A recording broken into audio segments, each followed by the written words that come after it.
Sabi rin ni Vice President Sara Duterte, ang pinakamalaking hamon na kinakarap niya ngayon ay ang pagkakadamay ng kanyang mga tauhan na anya'y panggigipit ng kanyang mga kalaban sa politika. Maluoy ko tungod kay, as I said, ako politiko man ko, mga politiko, gubaon maginaimohang pangalan because there's a race, no? So, para makalamang ang kalaban, mandaot yun na sila o ilahan kakompetensya sa politika.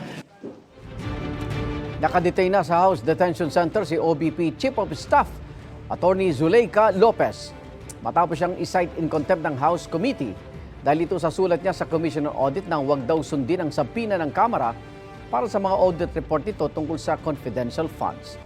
Sa isang pahayag, sinabi ng OBP na humiling si Lopez na wag na silang maglabas ng statement kaugnay ng kanyang pagkakadetain.